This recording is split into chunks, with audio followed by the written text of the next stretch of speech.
Welcome to the Finance Garage podcast, your go-to podcast for navigating the world of finance. I'm Jonathan, your financial guide, bringing the latest market trends, investment strategies, and financial news that matters to you. And by the way, I'm also going to share my other passion, which is cars. At the SWU Group, we help everyday families achieve financial success. Our integrated services include financial planning, accounting, credit advisory, and estate planning. We're here to guide and support you every step of the way, from custom investment strategies to maximizing tax efficiency. We ensure your financial goals are met with peace of mind. Visit simonwu.com.au for more information.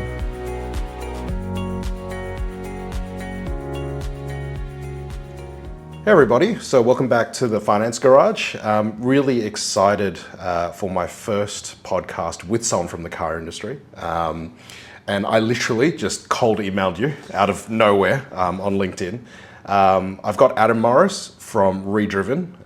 Redriven's a channel that I followed for probably over a year at least. And even my wife is sort of sick of me watching you, which causes all sorts of issues, I think, from a different perspective. But, I am an absolute passionate nut about cars. Yeah. The way that I explain it to people is I was the kid in the back of my parents' 850 Volvo 20 odd years ago.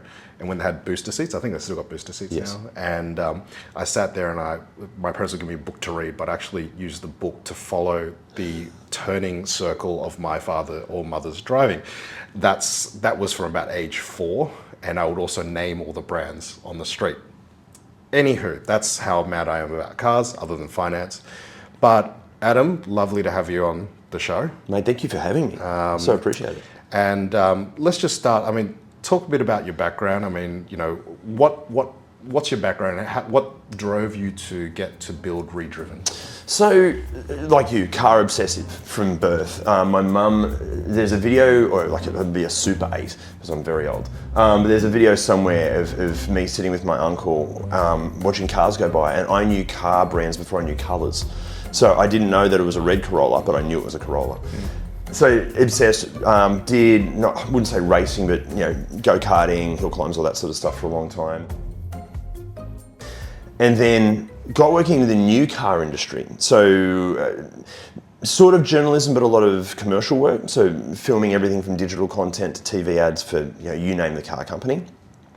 Then was working for a big media outlet and sort of the behind the scenes. And during that period, like any, I suppose, car person, you have your friends ringing you going, oh, hey, I'm thinking about buying my daughter her first car. What do you think of a 2016 Subaru Outback? And I'd go, oh yeah, check, make sure the wheel bearings are in good shape and avoid the CVT ones. And I started thinking, why is there no one doing this online? There should be used car reviews. And I looked at the numbers and was like, wow, used cars are 3, 4, even 5 times the size of the market that the new car industry is. Why is no one doing this? I also have a dear friend of mine, Jim, who's been a mechanic for 30 plus years. Yep. And he would tell me disaster stories of people coming in and they've done their due diligence on a car and they've seen the reviews and they've gone, yep, this is the great car, gets a good review. And then they buy one that's 4 or 5 years old and it explodes. And they're like, but I thought it was a good car. I was like, no, of course it's not, because it's X, Y, or Z brand and these all have problems. And Jim also said, why is there no one telling the public that X, Y, and Z cars are terrible and they should be avoided? So then, sort of around COVID time, Sam, was my offsider in my day job, a great videographer, super intelligent, switched on guy. We started dabbling with this idea of doing some used car reviews, but trying to make them entertaining because car videos are generally boring. Yep. And we started Redriven as a side hustle, and we have Jim. He gives us his mechanical experience and the issues. Which is excellent. Man, it's one of those things that he's the destroyer of dreams for me. The amount of cars that I'll ring him going, mate, there's a Renault Megane RS280 for sale at the auctions for this amount of money, and he'll just go, I don't have time to fix that for you. And have you seen the price of an oil filter housing on that? And it's made of plastic. It's not going to last more than 5 years. So all these cars that I love, and I know our viewers love, Jim will generally cut them down very, very quickly and tell you what they really like to work on. And then, mate, Redriven, I cannot believe, as I'm saying to you before, I can't believe the momentum it's picked up and the viewership and the fan base and it's I'm totally flattered and blown away at how well it's going. But I feel like we're just chipping away. I think our goal is to basically help people not make stupid financial decisions. That's the biggest thing I see. I've seen friends put themselves in terrible financial positions because they've overextended on a car that might be great when new, but is terrible out of warranty and has terrible depreciation. And also, as a side part of that, we're trying to chip away at mass manufacturers' marketing appeal. So we look at a lot of the luxury brands and really cut them down going, this is all smoke and mirrors. You're buying the wank of marketing. It's premium badge does not equal premium product. And we've seen that time and time and time again. So I know we're very unpopular with a lot of the high-end car brands. I know we've been blacklisted by a couple, that's fine. It's great. Because we just want to help consumers. Being honest. Yep. Right? And I mean, you know, my day job, as most people know on the program, you know, I do the same thing, stop people from making stupid financial decisions about lots of things. And just before we started recording, you know, we were talking about the example of, you know, you had friends that, you know, have bought a Range Rover or something, right? That's stupidly expensive, especially, you know, forget the servicing, breakdowns and all that sort of stuff, right? Is that at the end of the day, a car still only gets you from A to B. Yeah. And you have to focus on what you actually want the car for. Do you want it for the wank factor? Some people need the wank factor. Oh, absolutely, That's perfectly cool. fine. Yeah.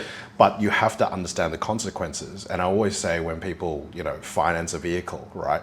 And, you know, I was sharing the story with you just before about my wife's first car, which is an A3, right? Went to an Audi dealership and then we sat down and you know, they would only basically tell you, this is how much is it a week? Can you afford it? Let's call that number 120. And they would say, oh, honey, what do you think? Oh, 120 is a bit steep, you know, I need to do my facials and whatever else I need to get done. And then the business manager would be very quick to turn around and goes on the computer and go, how about $90? Oh yeah, that's manageable. But all they did was expand the loan term from 3 years to 5 years. And you go, well, you're basically just elongating someone's pain. And so the bottom line with financing of cars that I've always told my clients and friends that ask me is that, number one, if you want to buy a car, just buy it with cash, right? For the love of everything that's holy, just buy it with cash, right? Because it is ultimately, it's a depreciating item. And you're not holding these cars for 30 years, let's be honest, right? Till they become actual vintage. But at the same time, if you're so desperate that you can't afford it with cash, draw it out of your home equity because the cost of capital, right? Let's call home loans now variable rate 6.5. Car financing is about 2% higher than that, right? Why pay the extra 2% if you have access to a line of credit or something? But with the caveat that if you borrow money out of your own house, offset account, whatever, have the discipline to pay it back down. So if you borrowed 30 grand out of your offset account, every month pay back $1,000. Like you'll get there. It's like forced saving, right? Absolutely. So if we look at sort of where we are at in the current climate, we went through COVID, used car prices went nuts. Crazy. Right? Absolutely crazy. The story that I shared was, you know, in 2000 and, what was it, 2000, when did I finish with Lexus? I'm just trying to think. It's end of 2018, I ordered an SQ5 Audi. And it was about $124,000, and I negotiated brand new. It was on a ship, so that's why they were encouraged to sell it, basically. And I got it for 95. Okay. 3.5 years later, 35,000 Ks, middle of COVID, sold the car to a wholesaler for 84. Wow. I lost $11,000. 3.5 years. 35,000 Ks. That was nuts. This is never to be seen again, obviously, this situation. Now, we're now sort of, from an economic perspective, we all know the economy is cooling now, right? Cost of living pressures, all of that. What are you seeing in terms of trends with used cars? Are the prices, have they come down significantly, let's call it the last 12 to 18 months as the economy is slowing? Yeah, look, you know what? It really depends on the car. So you've got the outliers, like say Suzuki Jimny, is still selling used for more than what they are new. RAV4, they literally have two groups of friends who both having babies at the moment. One couple had the ability to wait for a new car, so they've gone and bought a brand new RAV4 hybrid. The other couple, they needed a car immediately. They bought a RAV4 hybrid. and it costs them more than what the new one costs, because RAV4 hybrids at the moment, the current range in the Cruiser with the hybrid, they amazing value. In terms of the overall market, even where you're situated can make a huge difference. Even within Sydney, if you look at the car prices in far western Sydney, base of the Blue Mountains, versus closer to the city, there's a big fluctuation there. Even when you go into the interstate, we say quite a lot on the channel. If you'd be willing to look at buying at auction, go and look at auctions in regional centres like Tamworth and those places, because you will save big money depending on the car. So an Audi, like an SQ5, at an auction in the middle of regional New South Wales will be worth nothing, because there's no support network out there. Nobody really wants it, and it's not a halo car in that area. So there's not a lot of people wanting to buy it. But an SQ5 in Sydney or Melbourne will probably get more money. But then I suppose vice versa, a 70 Series Land Cruiser in regional Australia, that's the Rolls Royce of regional Australia. So it will ask more money there. As far as the normal market goes, definitely cooling off. But what we're seeing post-COVID is it just fluctuates dramatically, and the media love to jump on top of this. I mean, we see the same thing across the markets where the media can really push a stock up or down. It has no implication on the actual value of the business. It's the same with the car industry. And then that opens up the can of worms of what are the hidden agendas behind those networks selling you that media. So if you've got a particular channel that's just signed a massive advertising deal with a particular car company, and they need to make sure that more people are buying new X brand, well, they might talk about how the used car market's a nightmare and you shouldn't go near it. We know of this happening. There is no black and white answer. Just on this point around, the motivation to put out certain stories, right, to drive perception and so on. We in financial services, we're regulated within an niche of our life, right? We say anything, we need to document it. Yes. Is there any disclosure of interest in the car business within the perspective of, That's a great question. Yes and no. Yes, in terms of mass media. So on a TV ad, you are so limited. Like you can't show any kind of enthusiastic driving at all. It's almost like alcohol, where you cannot show that alcohol equates to having fun. It's a bit like that. But how they get around it, well, no one watches TV anymore. Right? So in the digital space, you can get away with pretty much whatever you want to a degree. So you'll see Nürburgring lap times from BMW. You'll see, AMG drifting through a desert somewhere, and you can get away with that online. They'll employ influencers. Land Rover, there's a new Defender coming out, and I saw Fisher, the DJ, kind of spruiking that product. Like, he's not a car journalist, but I can guarantee he's got more influence than most car journalists. So his fan base will go, oh wow, he loves that Defender. We'll jump on it. So.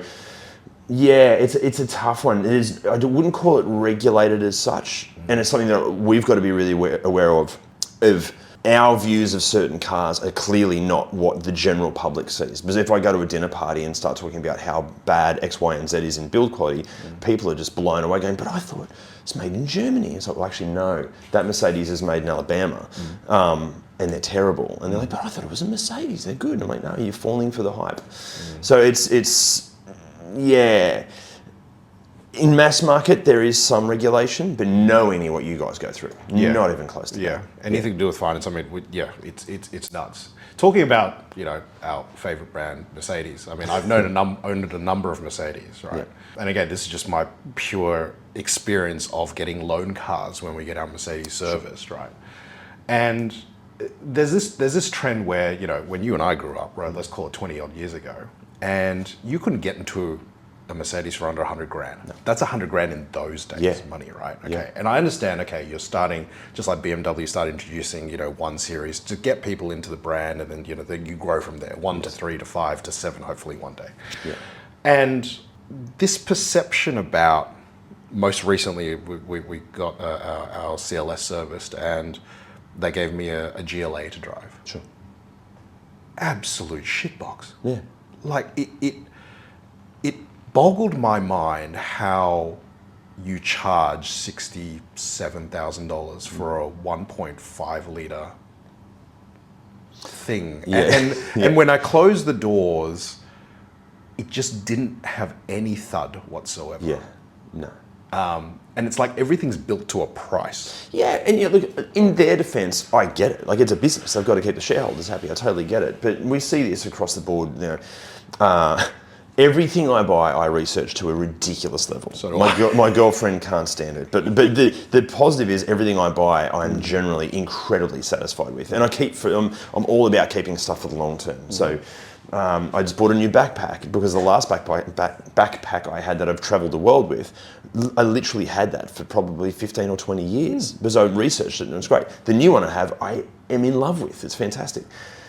I'm looking at buying some shoes at the moment, which I know sounds ridiculous. Most people just go and buy shoes. I don't. I research them. And I was talking to this lady at a particular shoe shop, and she's been in the shoe industry for about 7 years. And I said, in my industry, we have brands that it's all marketing and hype. The actual product isn't very good. And I said, do you have that in your industry? And she said, oh yeah, Nike. And she said, if you pull a pair of Nikes apart, they're just not worth the money they ask, especially when you're looking at the Jordans or the sort of rarer ones. So you're not paying for quality. You're paying for the hype and the marketing around it and how exclusive it is. And the car industry is exactly the same. So you've got luxury brands that if you were to strip the panels off it, and this is what Jimmy, our mechanic, does, and work on it, you just go, oh, this is terrible. The build quality of this is absolutely shocking. I know of stories of certain premium brands where, so to put this into perspective, we have now, I wouldn't call them insiders as such, but with, say, a lot of the luxury brands, we have people that work in service departments of those that are quite high up, and they give us a bit of gossip about what are the most common things they see from customers' cars.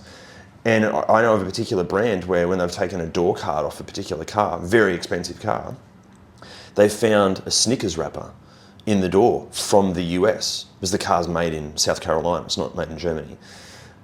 And the build quality behind the door is just all plastic. It's just really cheap plastic parts, which is great for about 5 years. But on our roads, in our conditions, that stuff just doesn't last. It becomes brittle and it breaks. We reviewed an S-Class. It was one of my best friend's dad's S-Class. $300,000 car, brand new, all the bells and whistles. That car, just out of warranty, the leather on the dashboard is peeling off. The door cards squeak. A lot of the electronics don't work. He's had engine problems. There's a class action about the wheels cracking. It's the panel gap issues. It's apparently their flagship car, yet out of warranty, all these horrible things are happening. His wife has a Lexus RX that is their farm car. They throw bales of hay in the back. I don't know if it ever gets serviced. It's never been washed. It lives its life outside. It's got a crazy amount of kilometres on it because this is out in the Hunter Valley. Never had a problem. You get in that car, every button works. The leather interior is still fantastic. The plastics are still good. There are no squeaks, no rattles. But it's not the Merc, it's not this S-Class. So I think we see a lot of this where, what is the value that the car brings to you? And if you are the sort of person that is like, I've got to have the brand name, and we totally get the brand appeal, that is a legitimate reason to buy a car. That's cool, but you've also got to go, well, I'm also, with a lot of those luxury brands, I'm willing to deal with pretty dodgy build quality, not great reliability, depreciation is going to be terrible, servicing maintenance costs are going to be through the roof, parts costs are going to be through the roof. And if you're flipping the car every 3 to 5 years, that's fine as well, but then you've got to question, well, what does that do to the environment? Correct. If you're going through cars all the time, that's the worst thing you can do for the environment. The best car for the environment is a car you can hold onto for 20 or 30 years. Correct. That has cheap parts and maintenance, is going to last forever. That's the best car. So let's talk about this S-Class situation, right? In your opinion, based on one of the episodes you did on looking at an S-Class, right? Is the actual build quality less than a C-Class? Because I know you've had a couple of C-Classes, the AMGs and stuff.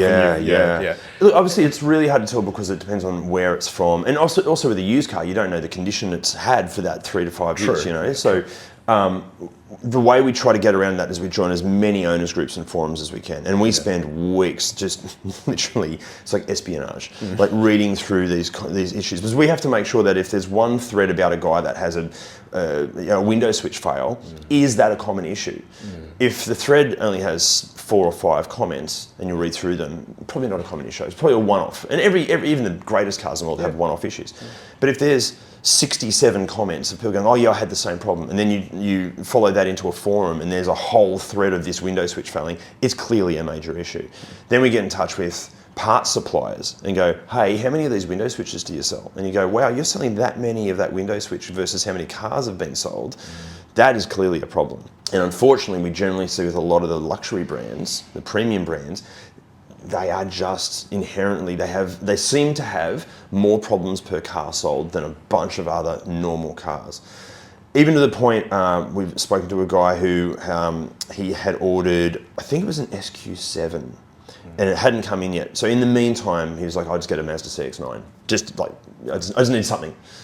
And he had come from a life of Audi ownership. And he said, I cannot get over how good this CX-9 is. He cancelled his order on the SQ7 because he's like, this CX-9 ride quality is fantastic. Powertrain's fantastic. The interior fit and finish is superb. Tech is really good. He's like, well, why am I spending an extra $100,000? Well, you're spending the $100,000 for the marketing. And again, if that brings you value, awesome. But then I think you've got to look at, why does that bring you value? If you grew up looking at Lamborghinis as a child and you've worked your ass off and you finally built your business to a point where you can afford a Lamborghini and you're like, yeah, finally I got me my Lamborghini, excellent. But if you're buying a Lamborghini to show off to your friends, look how much money or how much debt I can handle, that's not a healthy way of buying a car.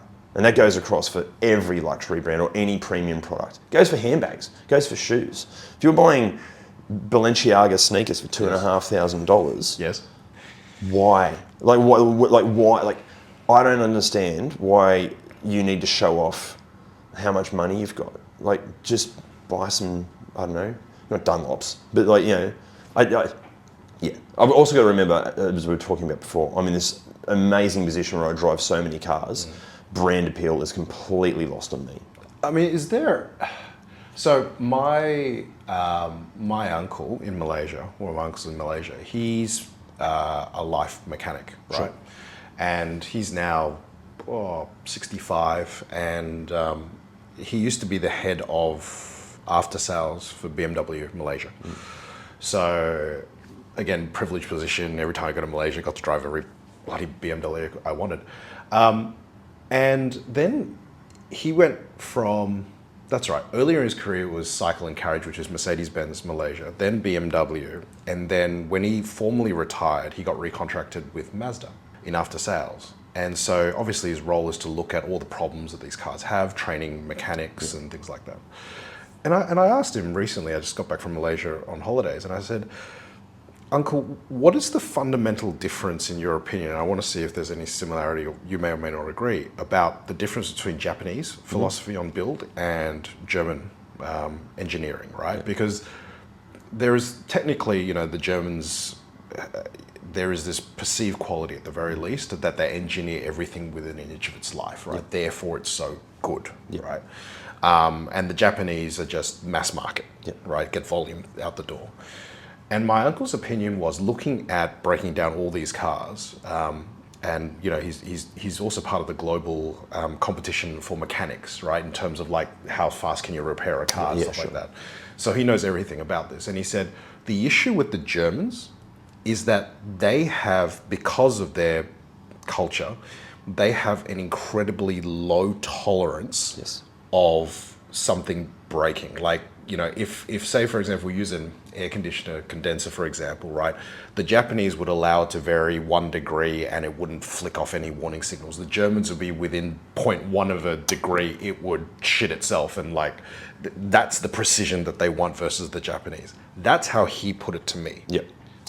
Agree or disagree? Yeah, no, you're 100% right. I've actually read this a few times where the theory is that, you know, German engineering, well, they approach it from a German approach, which is you dot your I's, you cross your T's, and you do everything you're supposed to do. That's a very accurate sense of, I suppose, living life. And therefore, they engineer the car to go, well, you need to service it every 10,000 kilometres or every 6 months. It has to be done this, and you need to use this fuel, and you need to use these lubricants. And if you do those things, the thing will last. That's the theory. And then in Japan, it's a whole different approach where you go, all right, this is ideally, you know, the parameters that you should work the car in, but there's a chance this is going to end up in the middle of Australia being used by a cattle farmer, and he just simply can't get it serviced. So therefore, the resilience the car has and the parameters in which this car can handle its workload is so incredibly wide.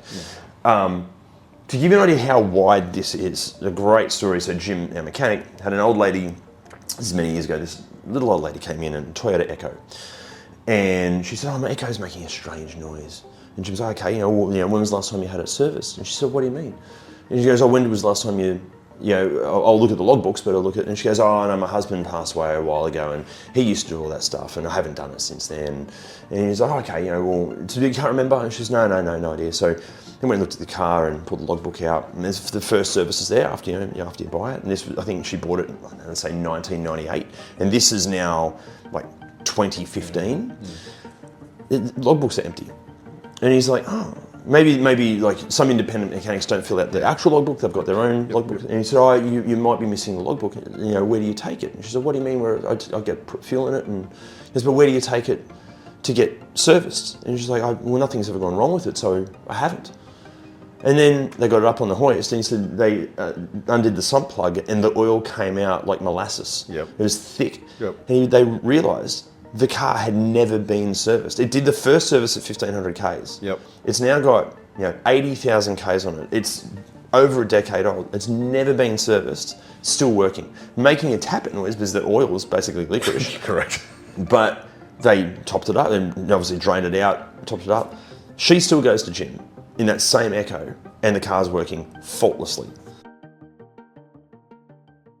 Now try and do that in any high-end European car. It just won't. The thing will explode, and we see it all the time. If you own certain brands and certain cars, and you even I'm guilty of it. Life gets busy, and you're like, "Oh, I need to get this thing serviced. I'm already 1,000 Ks over the service. Oh, I'm already 1,500 Ks over the service schedule." That can be disastrous for some brands and some models. It has to be in there. Where it gets worse now, more and more cars are getting condition-based servicing, where the car tells you when it should be serviced. This is complete bullshit. It's absolute madness. It's insane. Yep. So you're relying on sensors and electronics that have a habit of not working. Anyway, yes. If you've got any car that's got condition-based servicing, just do it every 10,000 Ks or every 12 months. Doesn't matter what the car says, just get it done. But you see, so my wife has an X3, Yep. okay, 2022, and works flawlessly, right? It's never skipped a beat. But this condition-based servicing, I have a 4-year-old son, right? We have to chauffeur him everywhere, right? Yep. My wife cannot be without a car. Yeah. And then when I owned my first 3 Series in 2005, didn't have any of this rubbish, Yeah. right? It was just 15,000 Ks or 12 months, like done and dusted. Yeah. Now it's like, oh, we need to get an oil service in March, then you get your car serviced in September. Yeah. And then I'm like, that's 2 days, right? And they're like, oh, but it's only 2 days out of 365. So that's not actually the point, guys, right? No. And then they go, oh, what we can do is to ensure, and this is the thing that really shits me about car companies, is that they hold that warranty thing over your head. Which is crap, yeah. And then they go, oh, we can protect your warranty, but we'll do it this way. We can do 90 days left or right of those services to bring them in sync, right? So therefore your oil service is supposed to be in March, we can put that to June, and then the car service from September, we push it to June, and then we'll protect you that way. I'm like, why? Yeah. Why make it so difficult? I think it's for marketing. I think when you're looking at buying a car, if you're looking at going, well, A car, I've got to get this thing serviced every 12 months or 10,000 Ks. Or B car, it's condition-based servicing, so I might not ever have to get it serviced. If you don't know anything about cars, it seems like it makes a lot of sense. Like, the car's clever, it's telling me when it needs a checkup. No, it doesn't work like that. I honestly think oil technology's come a long way. We did some work with an oil company recently, and we asked them about this, and they were like, oh no, it's bullshit. Just do it every 12 months, 10,000 Ks. No matter how great the oil is. Still do it. You have to do it that period. I honestly think it's, once one brand kind of goes, oh, here's another way we can sell more cars, we'll do this condition-based servicing, because on paper that looks fantastic. It's not fantastic. Again, that premium brand world, most people don't hold on to the car for more than 5 years. They normally flip it. Oh, there's a new 3 Series out, or there's a new whatever out. I'll get that instead. What the issue we have is, especially with lease vehicles, we see this all the time, especially with performance lease vehicles. Yes. People that buy the car that have no intention of keeping the car for the long term, well, they have no reason to service it ahead of schedule. They'll do the absolute least they can, but they're not going to keep it for the long term. They don't care that it's not going to be reliable. Correct. But that's just being a bad human. Because the next person, some poor young guy at auction that goes, oh my God, here's an A45 I can go buy for $15,000. Oh, this is great. These things were 90 grand new. Dude, you don't know. Like, the thing may have never been serviced. Like, it's again, it would be lovely if every human out there was like, no, I'm going to look after the next human in line for this car down the track, but people just don't. No. I mean, speaking of this, so, logbooks, right? Like, that seems to be the most, I guess, generic, red flag, right? You buy a secondhand car, check the logbook. Was it serviced by Audi, Lexus, or whoever? Yeah. I mean, a lot of people don't, right? There was a while ago I was looking at the guy seemed desperate, like 2018 E-Class coupe, right? And I had a mate at Mercedes who, he shouldn't have done what he did, but he did it as a favor to me. He actually looked up, because all the Euros, I don't know if the Japanese do it, but the Euros have now got no physical logbooks. And it's all like happening across the board. Yeah, correct. Yeah. And so he could find out for me through the Mercedes-Benz database, if this car had been serviced, like properly, and it hadn't. Right. And it's like, it skipped a year's service, right? And to your point, the car would just shit itself, right? Naturally, right? And it was very interesting because, the guy claimed, I always had it serviced at Mercedes, and the logbook seemed right, right? Is that genuinely a big red flag? Yeah, well, if you talk to anyone in the mechanic trade, having a car serviced at a dealership is a red flag. Oh, so you go at to a dealership. Oh yeah, man. This, and obviously I can't categorically say this is how it happens. There are dealerships that do the right thing. This is how we've seen it work. So, dealerships, especially at the moment, because the dealership business model's changing. So they where they make money is in servicing. Okay. So therefore, you need to keep labour as cheap as possible, and you need to keep turnover as fast as possible. So what we're seeing, and I'm not willing to name names, but I know categorically of dealerships that do this. They'll have one, maybe two lead technicians employed. Now these two guys are so busy looking after inventory, staffing, rosters, who's going to lunch where, I've got to talk to all these customers because we're giving them a $4,000 bill for brakes, all these things. So they're so busy. And then they just employ a stack of first and second year apprentices who are generally not even supervised. So you've got these young guys and their goal isn't to do the best job possible. Their goal is to get that car in and out as fast as possible. Now we know this because we've seen cars come in where they have a full dealership service history, but something like the interior pollen filter has never been changed. So inside the car, right, you've got, through your air conditioning, you've got this filter that stops the crap from outside coming into the cabin. And you're supposed to change it on every service. We've seen cars where the filter looks like a block of clay because it has never ever been changed in the 5 years that car's been going to that particular dealership. They've just never changed it because who ever checks this stuff? Right? So do you think that is deliberate or just an apprentice just going in? No, we cannot categorically say, but we know of guys we've spoken to, technicians who, it's never been in writing, but it's been encouraged. Because here's what happens, right? Say you don't change that pollen filter. Over 4 or 5 years, it builds up with crap and it puts more and more pressure on the air conditioning system. So eventually the air conditioning system gives up the ghost. Yep. You might be looking at $5,000 to $6,000 to fix the air conditioning. So they go, you know what, it's going to be $6,000 to fix this. Tell you what, come through to the sales floor and we'll do a really good trading deal for your broken car and we'll get you into a new car. And the cycle starts all over again. Going to a dealership is quite often in terms of servicing, is quite often one of the worst things you can do. Even what they charge, we have somebody that works in a dealership, again, an insider, he works in the IT department, and this brand has 3 different brands on their portfolio. Up the top, this thing you see these 3 brands, but downstairs where the service department is, it's one enormous service department, and all the technicians work on all the brands, okay? But what they charge for their premium brand per hour is more than double what they charge for their more budget brands. But these 2 cars, under the sheet metal, are the same car. It's the same components. We've done these videos. We've done a video, if you look at, there's a rear brake pad off of Volkswagen. The Volkswagen part is like $49. It's the same part number as the back of a Lamborghini Huracan, which is, I think, $2,500. I can't remember off the top of my head the exact prices. It's the same part. Identical. even with Mazda and Ford, if you look at a Mazda BT50 and Ford Ranger of the previous generation, that's the same car, right? Jim had a customer that had a BT50, and let's say, I can't remember the part, but let's say it's a water pump. Said to Jim, I want to use Mazda genuine parts. And Jim said, well, it's the same as a Ford, but it's exactly the same car. He goes, no, I want the Mazda part. And Jim said, well, yeah, but it's going to be a lot more money being a Mazda part. He's like, I don't care, got to be Mazda. So he's like, all right, cool. So Jim orders the part from Mazda, but it comes from the Ford dealership parts center. Really? It comes in a Ford box. It's got Ford logos on the actual part. And yet it was, I think, $400 or $500 more because it's a Mazda. It's a Ford part. But they charge more because Mazda's a more premium brand than Ford.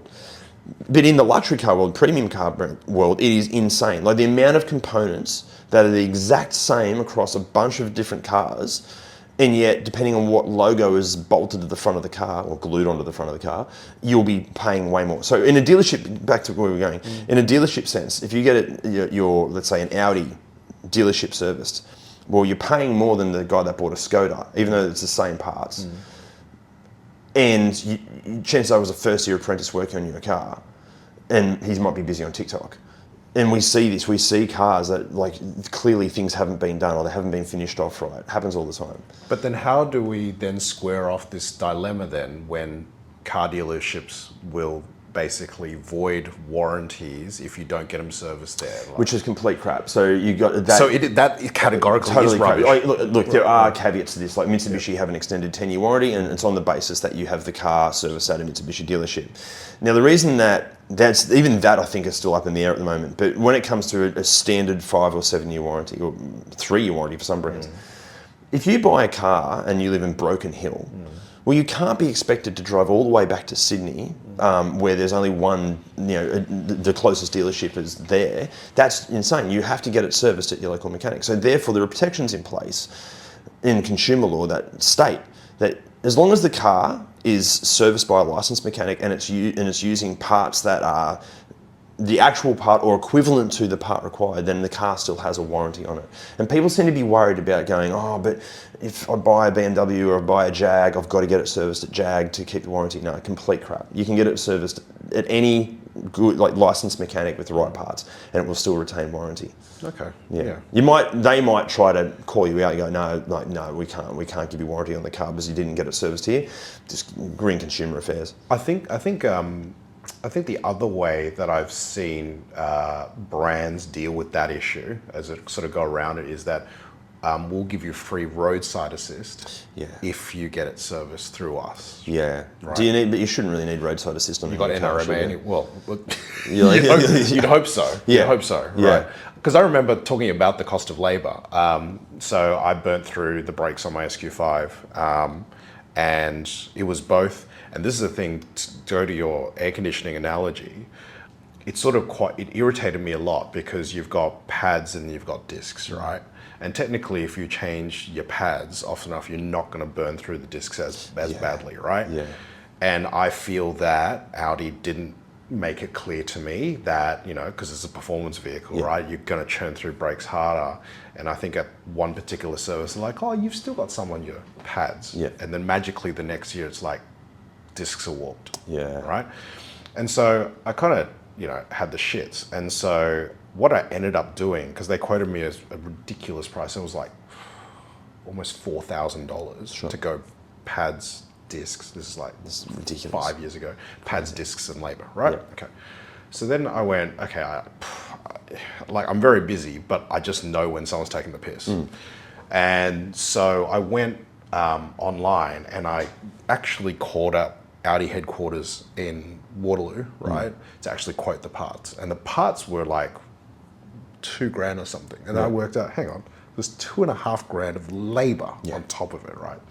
So I caught up a guy near my area in Bexley and, look at Google reviews and stuff like that, independent mechanic. And he goes, I'll do it for $800. Yeah. And I'm like, okay, cool. And I said, can I just get Audi to ship the parts to you? Like, obviously, I don't want to be in a position that I don't use Audi brakes. That's, there's a certain issue. by what you're saying, I probably could have ordered, probably Tiguan brakes and probably. Well, I can break your heart even more in a sec, but yeah, keep going. Yeah. Okay. Yeah. and then so he did it for $800, but the guy at Audi, right, obviously not willing to say which dealership, he was just hounding me about the quality of their labor. It's bullshit. It's complete bullshit. And I sort of like kind of go, but then but this guy's got so many good, and I knew that he was the guy who was actually fitting them. Yeah. Do you know what, like? That's the thing. And if you go, okay, the labour quality of a first or second year apprentice versus someone that's been in business for 30 years, who's going to have better labour? Who's going to have more experience? It's not the 19-year-old. Like, not their fault. Yeah, correct. In terms of parts, one of my best friends has an Audi S3. Being that it's called the EA888 engine, it's in everything. It's in Cupras, it's in you name it. They all blow up water pumps. They're terrible. It's renowned for it. It's almost a service item now. It's like 60,000 Ks. You're going to need a new water pump. And here's when. You can buy the Volkswagen, Audi, Skoda. It's the one water pump from all those brands. Or what you should do is buy the aftermarket pump, because rather than being made of plastic, it's mainly alloy, cast and aluminium parts. So it lasts longer. It performs just as well. And it's substantially cheaper. Like, we're talking maybe half the price. Brakes are the same on the S3. You're better off, don't buy Audi brakes. Do your research and do aftermarket brakes. They'll honestly, often, depends on the ones obviously, but perform better than the OEM brakes. They generally last longer and they can be substantially cheaper. Because my mate did the research. The brakes on his S3, he's done the tests. He's done the OEM brake test versus the aftermarket. They stop faster. They stop better. They're more resilient to heat. So if he does a track day, they're better. They were, I think, half the price of the Audi parts. It's again, not everybody wants to research this. We shot a video last night. It's a BMW part. Again, a water pump. The BMW water pump, there's like an impeller on one side of it. The BMW part is plastic, and it just becomes brittle and falls apart. But it can actually suck bits and pieces into the engine. It can be a nightmare. And I can't remember how much it was. I think it was like $1,100. The aftermarket part, the whole thing is cast. It's so strong. And I think it was $500. It's substantially cheaper than the BMW part, and it will last longer. It's with the aftermarket one. You put that in the car, it'll probably last forever. And this also doesn't impact warranty. No, well, yeah, that's a hard one. A part like a water pump, we're talking about a car that is out of warranty. Yeah, it's a hard one with warranty, because it can come down to what you're doing to the car. Some brands are okay with modifications, but then it comes down to the dealership and who you're talking to. There doesn't seem to be any black and white here. Yeah, okay. I know of guys that have got modified Hiluxes, and they'll go to one particular Toyota dealership and they go, no warranty, look what we've done to the car. Drive down the road and they're like, oh yeah, no dramas, we'll fix this up. So it's horses for course. Like it's who you run into to a certain extent. Ready to take the first step in investing, or just looking to continue growing your wealth without being inundated with financial information? With SWU Online Invest, we offer a range of expertly managed portfolios designed to match your investment needs. Whether you're a seasoned investor or just getting started, know that we will work tirelessly to ensure your investments are strategically positioned to maximize your goals. Visit swuonlineinvest.com.au today. If we move on to other red flags, like as you go, searching for a used car. Yeah. As I shared with you before we recorded, I've never bought a used car before. Sure. One of the reasons is, I guess, warranty is one. Another one is around, the main concern, which we can talk about a bit later, is around the money exchanging hands. But let's park that for a minute. A lot of people seem to go, I'll order. I've looked at the car; it seems fine. I've driven it; seems fine. And let's say it's a private, not a dealer. And then I'll go, okay, just to give me peace of mind, I'll pay $350 to NRMA to come out and do a mobile check. Sure. Is that generally enough in your opinion? Yeah, they're pretty good. Yeah, like it's funny, the pre-purchase inspection is probably the biggest thing we recommend doing. and we're actually working on trying to find a way to simplify the whole process because it can be a nightmare. We recently bought a car for the channel as a project car, and we bought it in Victoria, and I had to arrange a pre-purchase inspection, and it was like brain surgery. It was so complex. I'm like, this should be easier. It should be easier just to ring up someone and get a pre-purchase inspection done. So we're trying to find ways of simplifying it. But yeah, it is a fantastic way of dotting your I's and crossing your T's. Obviously, there are a wide range of different pre-purchase inspections, and it comes down to what you want to spend on the car. We bought a $2,000 Honda HR-V, so a $300 pre-purchase inspection, great, that did the job.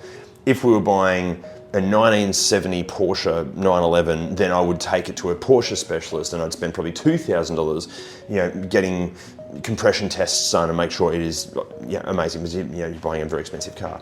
But I cannot recommend it high enough. Even if you're buying from a dealership, this is a great one. I have a friend of mine rang me, he's like, mate, I want to buy this Mitsubishi Triton. I found one at this dealership, and I'm doing what you told me to do in the videos. I'm getting a pre-purchase inspection, but they're saying I'm not allowed to get one. And I just went, walk away.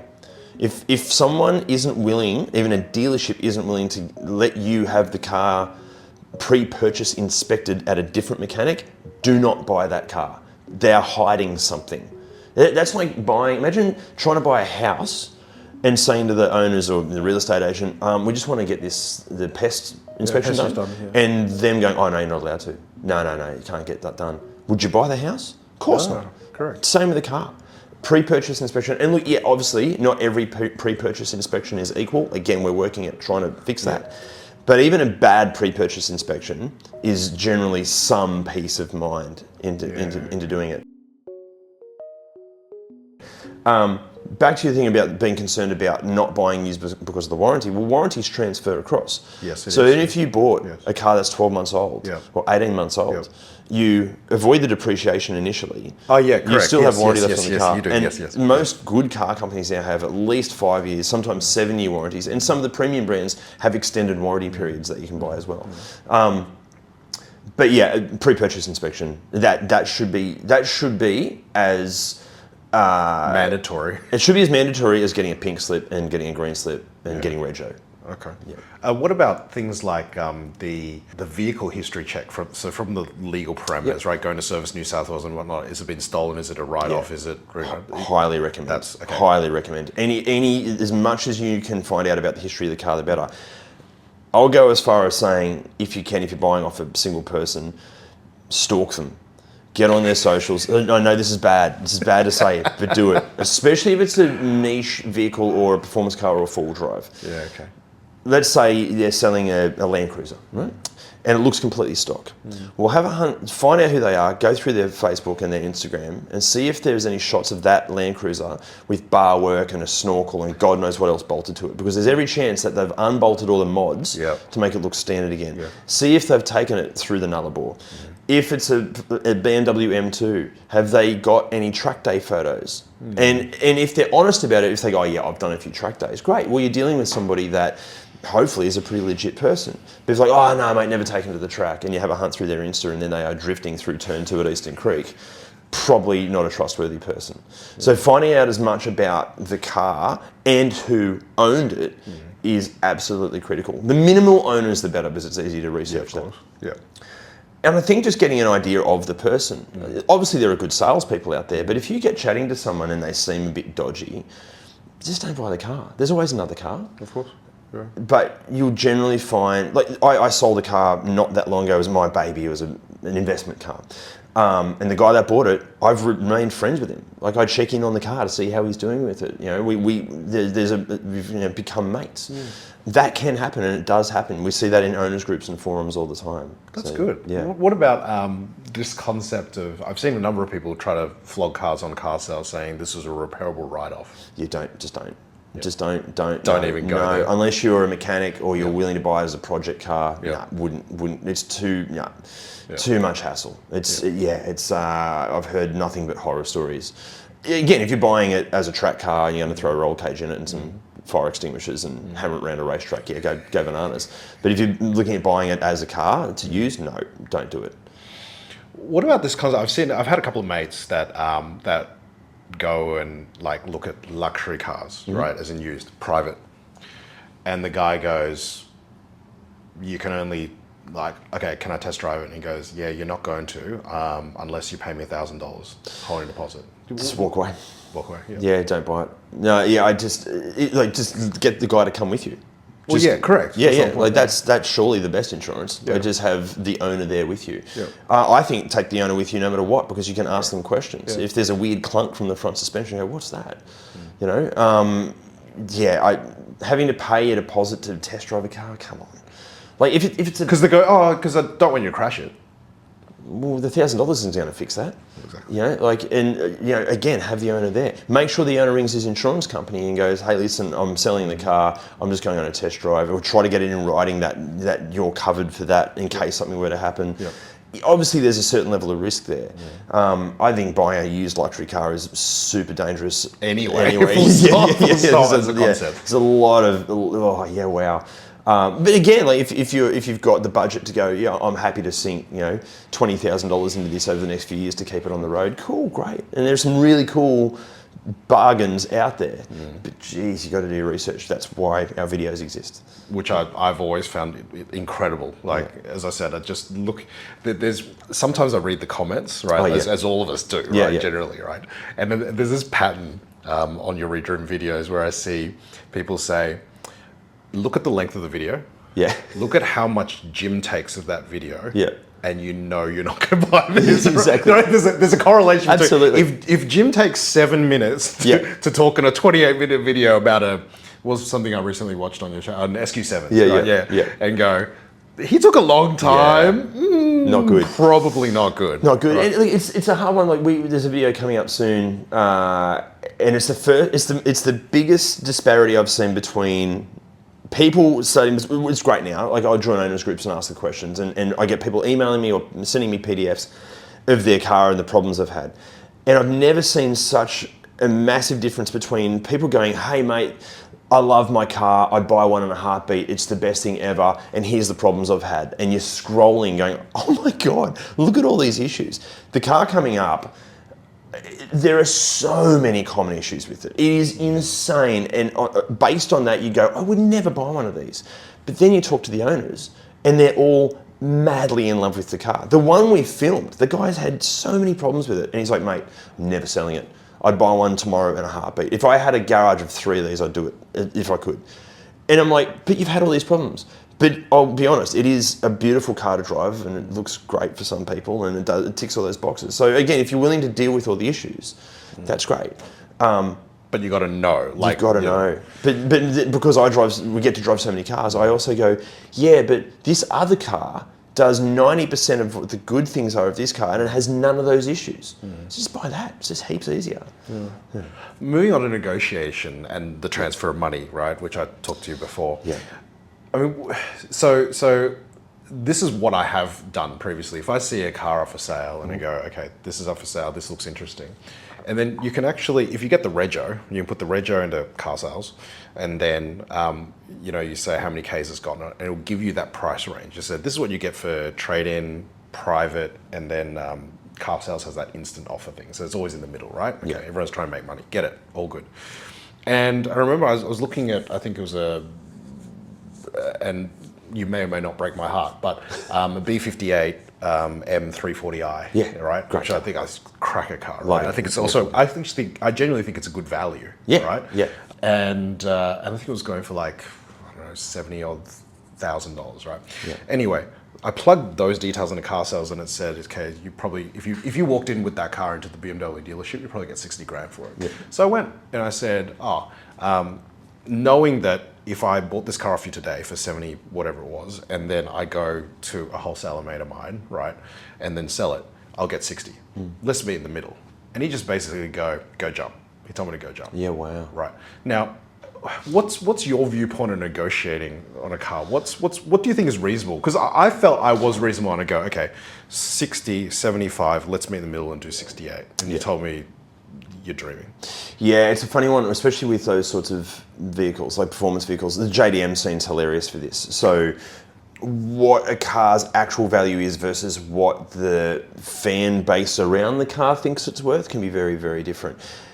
With an M340i, really passionate fan base, and those guys, they do think they're worth a fortune, and it is a fantastic car. It's absolutely brilliant. As far as negotiating, again, it's going to be depending on who you're talking to. We've been accused many times on the channel. We'll say, the market currently ranges from $20,000 to $35,000, and we have people going, I can't see any for $20,000 on car sales. I'm like, no, because that's not what they sell for. That's what they're advertised for, but they do sell for that. If you go to the auctions, they sell for even less. Like what you can pay for some cars at auctions is insane, so cheap, but there's risks with that. In terms of negotiating, I just hope if you're not a dickhead and you're not lowballing and you're being good, hopefully you run into someone else that's also not a dickhead. But unfortunately in this world, there are a lot of dickheads. It's really hard. Even from, it's one thing to negotiate from a buying perspective. You've got to be even careful from a selling perspective. That car I sold to now my mate, I had a guy ring me, I think 3 hours after I advertised it. He's like, oh mate, I'll come and give you a deposit now. And I'm like, dude, just let me in up for 3 hours. Like, it's cool, man, it's cool. No, he messaged me, it felt like every hour, and very aggressive, wanted to put a deposit on it, was like, I'll pay for it in 2 weeks.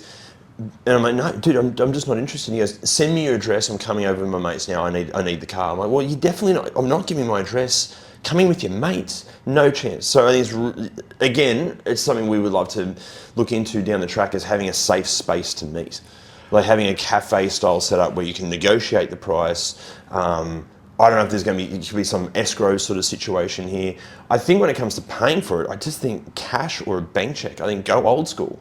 Like go something like that has some sort of a paper trail. There are some horror stories out there about people coming to buy a car and they seem completely legit, and they'll come over a couple of times. They'll take the car to get a pre-purchase inspection done.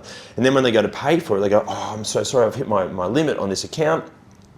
I'll transfer you from this other account. And they drive off with their car, and you think you've got the money, but then they pull the funds out of the first account, so that transaction doesn't go through, and the second account also doesn't go through for whatever reason, and you're left with no money and no car. So I think cash is fantastic, or bank check. I know it sounds like super old school, but I think it's a pretty safe way to go. Bank checks, obviously you could forge it, but that's a lot of work. That's a lot of work to go to. But there's sort of two steps, right? If you sell a car, like let's use the example that you sold to, you've become mates with this guy, but previously you weren't. So when the guy transfers you money, you also can use, I think in New South Wales here, the Service New South Wales app, and you immediately transfer ownership, right? Is that how it works? No, because the ownership transaction only happens when you get on Service New South Wales. Yeah, correct. Exactly. Disposal. Correct. So if you do a notice of disposal, then you're cool.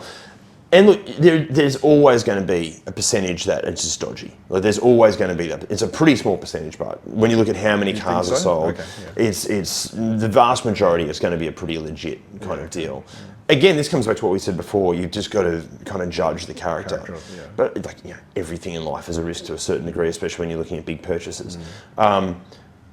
I'm not sure if there's some sort of an escrow service out there. I don't know if that exists. Car Sales is now offering one. Yeah, I think that's a really cool way to go. And that makes sense when you're looking, at more expensive cars. Of course. But it's like any expensive purchase. You've just got to, unfortunately, got some friends recently that paid an absolute fortune. They've got a wedding coming up, and they paid an absolute fortune to hire a venue, and the venue's gone under. I think I know which tens of thousands of dollars, and they've lost tens of thousands of dollars. So it can happen even at that point. So it's not just cars; it's any big purchase. I think just be as intelligent as you possibly can be, buy the right car, and as I said before, research the person you're buying it from as much as the car itself. If it's an import, make sure you research who imported the car. Make sure that's legit. Do all the numbers match? As much homework as you can possibly do. The last thing I want to touch on is, and we've sort of briefly talked about it before, is this whole issue around EVs. Right. We could spend hours on it, but I mean, given the way, and sort of if I take one data point and look at basically you've got an onslaught of Chinese brands come in. I've got another guy who's going to come on the channel to talk about it because he actually put up a YouTube video on should we trust Chinese EVs in Australia, right? And all this sort of stuff. But And Tesla's basically been forced in a position, if we just look here domestically, that for the last almost 2 years, they basically drop the price every month. Yeah. Right? Okay. Yeah. How do you see that as a car journo, a guy that looks at secondhand, and we talked about just EV secondhand, cars plummet in value, like no other. And there was one more data point on it is I spoke to a BMW dealership and they said at head office, they say the guidance point for depreciation on ICE cars at BMW is 15% a year. EVs that we produce, iX, whatever, is 25 to 30% a year. That is something that's how we're going to rebuy these cars back. Yeah. What's the problem? Because this is not just an Australian thing, I think. There's a global issue around plummeting depreciation values. Yeah. Who in their right mind would buy a new electric car? Yeah, okay. So many great questions. There are definitely a percentage of people where it makes sense, for sure. If you've got solar panels on your roof and you can charge it at work, absolutely fantastic. And you're planning on keeping the car for long term, again, it's something we discussed before. For an EV to really reap the environmental benefits, you need to keep it for the long term and do as many kilometres as possible. That might not make a lot of financial sense because of the depreciation. With the depreciation, buying used EVs at the moment is fantastic. Like you can buy a Model 3 used. A great mate of mine just bought a used Model 3 for I think it was less than half of what the new price is, and it's only like 2 or 3 years old. So in the used market, it's great. And obviously there's less complexity with EVs in terms of, there's a perceived attitude that there's less complexity due to it being an EV, but then you've also got to look at if something were to go wrong, there's less people that can fix it and repair it. With Tesla, I think there are only 7 dealerships in Australia or something, or maybe 14. There's not many dealerships around. So if you own one in Tamworth, well, you're going to have to probably come to Sydney to get it looked at for an issue. So that's a bit of a pain in the neck.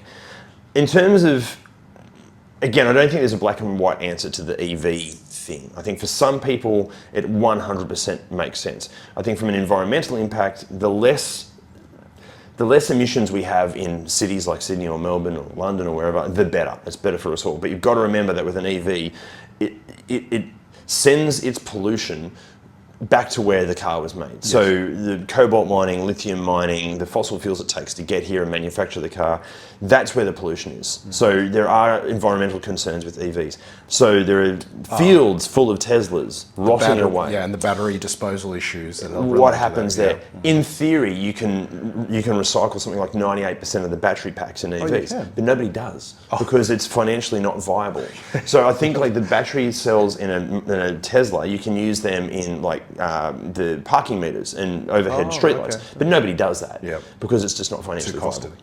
So it's great in theory. With depreciation, what we're seeing is the market dropping and dropping and dropping. So people that are buying new EVs, especially higher end ones, are going, oh my God, I've lost all this money on it. So I'm not buying another EV. The people that were early adopters who are adamant about EVs, they're going to hold on to them because there is a bit of a hype and a cult like to buying an EV, and that's fine if you're into that. That's cool. I just think the minority of people, I think the percentage of people that can buy a new EV and actually make financial, environmental, and lifestyle sense is a very, very small percentage. The other problem we have for the EVs is that hybrids make so much sense. Yes. So you could buy a hybrid that has all the benefits of an EV with very few of the drawbacks. Nissan's EV setup is fantastic. Nissan's hybrid setup is fantastic because, and more companies are doing this, where the engine in the car is purely a generator for the battery pack. So the engine's not attached to the wheels at all. There's no gearbox, which is good for Nissan because they have all sorts of gearbox problems. Yes. But it means that you've got a car that can theoretically have 1,300 kilometres worth of range or more. Yes. The engine's never been revved past its comfortable area. So the engine itself should be reliable as long as it's serviced regularly. Yep. The batteries aren't working as hard. Yes. You're not lugging anywhere near the same amount of weight around with an EV. So you just go, well, this is the perfect, this is fantastic. Yeah. Same as Toyotas and Lexus. Yes. That technology will start seeing rolled out in Mazdas and a bunch of other Japanese brands soon, because you never have to charge the car. Correct. It charges itself. It's great. So it's all the benefits with none of the drawbacks. Yes, it's still putting some CO2 out, but a lot less than a normal car. The fuel efficiency is so much better. Yes. Yeah, the EV thing, I've tried to make it make sense for my lifestyle, and I just can't. we mentioned before, the building I live in is not fire rated to EV fire. So I can't have an EV charging in my building because it can't be a charger. It's not engineered to handle the risk of that thing catching on fire. I think if I went back 10 years, and I think Tesla's been in Australia at least 10 years now, when they sold the Model S and whatnot. And I remember there was a couple of guys who would come to me and go, oh yeah, I drive Tesla. I go, cool. I go, why do you drive a Tesla? He goes, want to be environmentally friendly. Yeah. I go, okay, cool. So let's just use your house as an example, right? And goes, you're good to the environment. So you plug it into your house every night, yeah? Yeah. Okay. And then so do you have solar panels on your roof? No. Okay. Do you have a battery? No. Okay. Where do you think your power's coming from, mate? Like, burning of fossil fuels to get the power into your household to then charge your car makes 0 sense, right? That you're actually environmentally friendly. You've just created a CO2 problem that's not in your house, that's all. Yeah. In your household. Absolutely. Right? Yeah. You've just transferred the issue to somebody else. 100%. Understand what you say? So I always have this issue when people tell me I buy an EV because I'm electrically friendly, I'm friendly to it, right? Yeah. Like, given the fact that you have not, you don't care about brand, right? Yeah. Because you just see so much of it. Have you tested the Chinese EVs? Yeah, and they're fantastic. How do they compare to Tesla, wiping the brand off the table? Okay, yeah. I did a shoot recently where I drove, I think it was the top 15 selling EVs in the country. So all sorts of brands, and it was the top of the range models of each of those. And BYD blew my mind. Like, I honestly, BYD Seal is a fantastic car. Like, build quality, fit and finish, driving experience, it is so good. I wouldn't say it's better or worse than a Tesla, like a Model 3. I think it's easily as equivalent. It is far more intuitive to use than a Tesla. With a Tesla, it's like a PC person going to buy a Mac. Like, you kind of have to recalibrate your brain, and when you get it, it makes so much sense. And I've driven so many Teslas. And yeah, it is intuitive, but not in a car way. It's intuitive in a tech way. The BYDs, the Dolphin, the Atto 3, the Seal, I'm assuming with the Shark, they've nailed I suppose, not the tactility, but just the usability, the user experience. It's just EV enough to feel like, oh, this is fancy and new, but still traditional enough to be used as a normal car. Okay. And I know a lot of people are going to hate me saying that, but they are excellent. Still doesn't solve the EV issue. Yep. Still doesn't solve any of those problems. Yep. As much as I love those cars, I could never buy one, and I reckon most people should never buy one. They amazingly, especially the Atto 3, it seems to be a little bit resilient to some of the immense depreciation that EVs cop. When you look at the used prices, they're actually holding their value pretty well. Is it because where the original price point is, and therefore you just can't depreciate something that's $35,000, for example? Yeah, and I think it's just inherently a really good car. I really do. I think it's like the one we tested is a family that live on the Central Coast, and the wife drives it. Works in, I think, Pennant Hills, and they live near Tuggerah, whatever it was. And she just said it's like her phone. She plugs it in at the end of the day. And they don't have a supercharger. She just plugs it into the wall. And hours later, it's recharged. And for the amount she does, 5 days a week up and down the freeway, that makes total sense. And they have every intention of keeping that car for the long term. Their other car is a RAV4 hybrid. Yep. And that's the car they take away when they want to travel, because they don't have any range anxiety with that. And this is the thing, I think there are very few people that an EV can be a genuine one-car garage. You would never want to really drive too far, and there's all the charging stuff. But if you never travel too much, and it can work for so many people. What we try to push with Redriven is we're trying to get rid of this argument that, at one end of the argument you have people going, oh, EVs are terrible, and the Chinese ones, they're spying on you, and that crazy conspiracy theories. At the other end of the spectrum, you've got people going, anything with petrol's evil, and they're dinosaur cars, and there's this argument. We're just saying EVs are just another propulsion. It's like diesel. It's like when we eventually get to hydrogen or whatever it happens to be.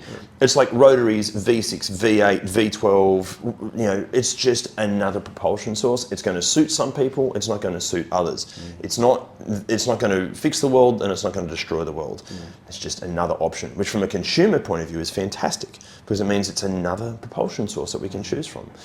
This whole arguing against each other, which the media love because it's great for clickbait, it's just complete bullshit. to finish things off, as I said, I love Redriven myself. That's why I reached out.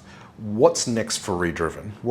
I mean, you've built a really good fan base, right? Like I see the comments, it's going really hard and going really well. And it's adding value, right? At the end of the day, it's free to watch, right? Sure. But people watch it because it adds value, Yep. right? And from my own personal experience, by watching enough of your videos, it might actually let me cross the threshold to buy a used car and have some confidence, right? And at some point, I'd love to have you back on the show again. But what's next for Redriven? Great question. We're not splitting Redriven in two as such, but we definitely have our content arm, which is Sam and I. Sam's behind the camera, and Jim, obviously. Yeah. And the videos aren't stopping, and we've got some massive plans. The video that actually comes out tonight, I'm not sure when this podcast comes out, but we're doing new Prado versus old Prado. I'm really proud of this video. It's one of the first videos I've watched of ours that I've gone, that's pretty good. And then God, it took so much research, and it was a 42-degree day when we shot it, and we nearly died of heat exhaustion. But we want to start doing more of this. The big thing with the channel, we really want to start collaborating with other YouTube channels. So with this one, we have Matt from The Right Car. We've got Matty Breen from Car Source coming on soon. So we really want to start. Matt's going to come on. Oh, fantastic. He's an absolute legend. Yeah. I was on the phone to him for an hour and a half driving home last night. Oh, okay, cool. I love him so much. So we want to do more collaboration work. In the other side of the business is our website. Yep. At the moment, the website is cheat sheets because, again, I had friends coming to me going, what do you think of a 2016 Outback? I would write them what they should look out for. So the cheat sheets are going really, really well, but we do need to find ways of growing the website, and what that happens to be, we don't know. Sam and I, we make content. We're not startup guys. We don't have the knowledge, the time, or the expertise to build a startup with Redriven.com. And we're actually kind of open to options. We're open to anyone that has an idea to go, hey, we think you could get into this or get into this. So we are looking at really growing the .com side of the business. What that ends up being, we're launching classifieds this year. Okay. There's a bunch of other stuff happening, but I suppose watch this space. We're not sure exactly where that side of the business is going, but that a lot of attention and energy is going into that, as long as the content. Okay. No, excellent. Well, Adam, great to have you on the show. No, thank you so much. Hopefully, at some point, I can get you back on as your business expands. Love to. But as I said, great to get your insights on what's the current trends, key inspection points around cars, vehicle history, and it's amazing, and you've broken my heart now about parts. Yeah. But having the car serviced at a dealership is costing me money and probably my soul. And I mean, at the end of the day, we're a finance channel here as well, and we want to promote the ability for people that we trust, and we also want to promote that safe transactions, and hopefully.